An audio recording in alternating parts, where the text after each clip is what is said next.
আজকে আমরা খুবই গুরুত্বপূর্ণ একটি আমল সম্পর্কে আলোচনা করব।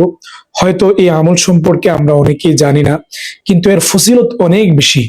সুনানে আবু দাউদের 558 নং হাদিসের মধ্যে এসেছে, নবী সাল্লাল্লাহু আলাইহি ওয়াসাল্লাম ইরশাদ করেন, মান খারাজা মিন বাইতিহি মুতাতাহহিরান ইলা সালাতিন মাকতুবা ফাআজরুহু কাআজরিল হাজিল মুহরিম।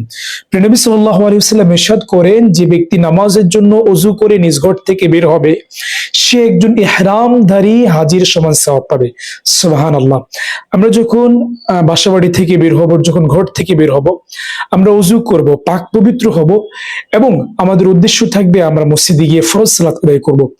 যদি আমরা বাসা থেকে বের হয়ে মসজিদে এসে ফরজ সালাত আদায় করতে পারি, ইনশাআল্লাহ হাদিসের ভাষ্য অনুযায়ী ইনশাআল্লাহ আমরা একজন ইহরামধারী হাজির সমান সওয়াব পাবো, অর্থাৎ একটি হজের সওয়াব পাবো। সুবহানাল্লাহ।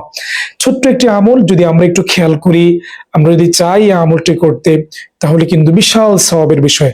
আল্লাহ পাক আমাদেরকে এই আমলটি করার তৌফিক দান করুন, আমিন।